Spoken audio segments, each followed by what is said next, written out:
title of today's talk is True Reality. The word karma refers both to the equality of all things, that's K-O, and the uniqueness or particularity of each and every being, that's on. Thus, koan expresses the reality of our lives. We are the intersection of equality, also known as universality, unity, oneness of all beings, and inequality, which stands for difference, uniqueness, particularity, individuality. Reality or emptiness includes both unity and difference. Okamura Roshi uses the example of a hand in speaking about emptiness. We can call it a hand, or we can call it a collection of 5 fingers. As a collection of 5 fingers, each finger is independent and has a different shape and function. Yet from another perspective, as one hand, all 5 fingers function together, and there is no separation between them. Each one of us can be viewed in the same way. We are both universal and individual, and this universality and individuality are not two separate aspects of our being. Each of them is absolute. One hand is 100% one hand. 5 fingers are 100% 5 fingers. The whole universe is one universe. There's no separation within it. And yet, this universe is a collection of unique individual beings who have their own particular time, position, and causal history. As you can see, we may view reality as a collection of independent things, or we may view it as one vast, seamless whole. These two ways of viewing reality are germane to understanding Buddhist philosophy. In Mahayana, the large circle refers to these two aspects of the reality of life and are called the two truths, the absolute truth and the relative or conventional truth.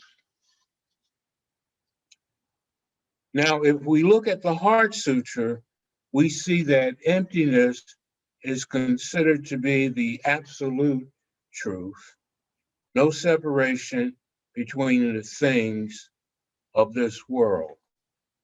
For living beings, there are no eyes, ear, nose, tongue, hand, nor nothing, because this reality is just functioning without any fixed entity. It, for all purposes, is empty. And yet, as living beings, we are interconnected completely. We are all one whole and all living the same life. In other words, the whole universe is just one thing, as 5 fingers are just one hand. Yet eyes are eyes, a nose is a nose, a tongue is a tongue, and a person is a person. In Zen, these two realities are called sobetsu, which means distinction and equality, and Oyodo, which means equality.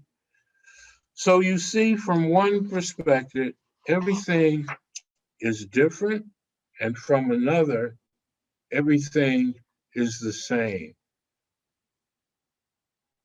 Thus, our challenge is to see one reality from both sides. This is expressed in the Heart Sutra as form is emptiness and emptiness is form. As form, everything is different, and yet these forms are empty. Empty means there's no difference, and yet this emptiness is form. When we see what we see is the one reality as an intersecting or merging of oneness and uniqueness. In the Sandokai, which is the identity of relative and absolute, Master Kisei, the author, refers to these two sides of reality as difference and unity. In this poem, the true nature of reality is described as the merging of these two sides, with darkness representing unity and light representing discrimination. Light represents discrimination because when it is bright outside, we can see that things have different form, colors, names, and functions. But when it is completely dark, even though things still exist, we cannot distinguish between them, just as we cannot distinguish between beings when we see them from the viewpoint of unity. So light and darkness are two aspects of one reality. As difference and unity are two aspects of one reality. Dogen Zenji, however, said that to see one reality from two sides is not enough. He said we should also express these two sides in one action. This is an important yet difficult point that appears throughout Dogen Zenji's work.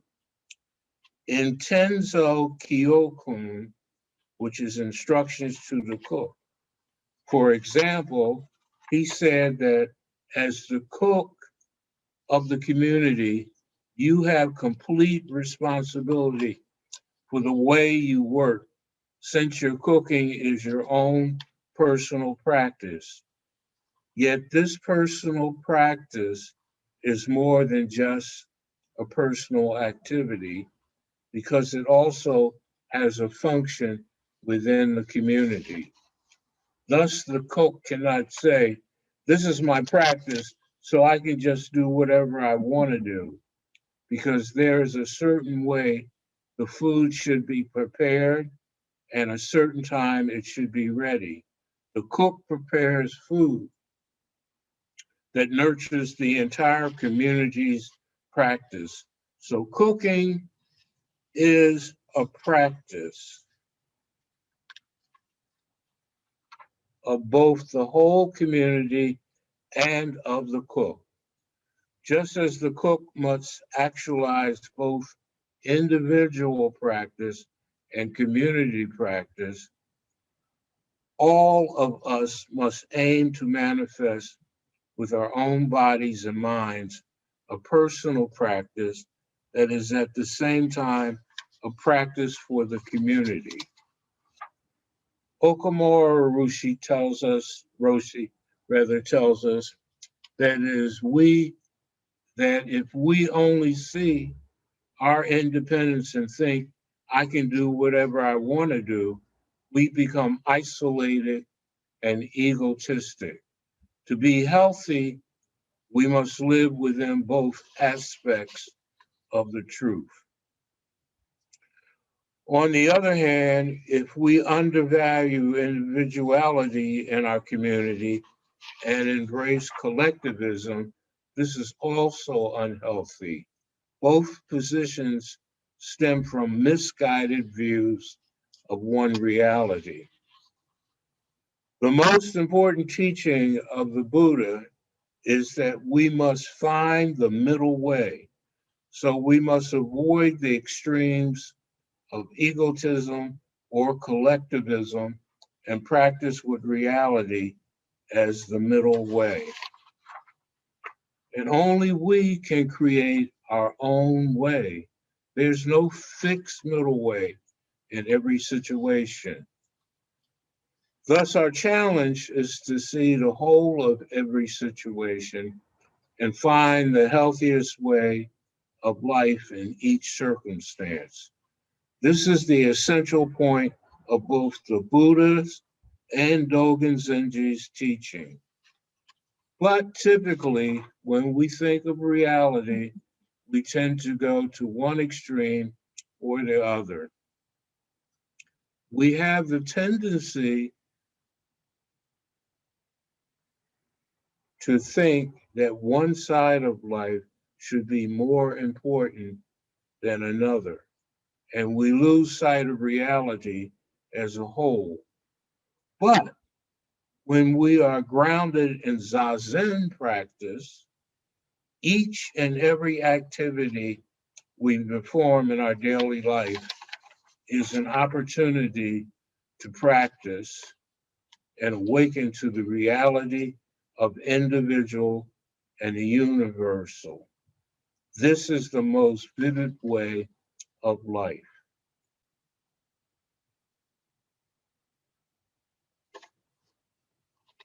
I leave you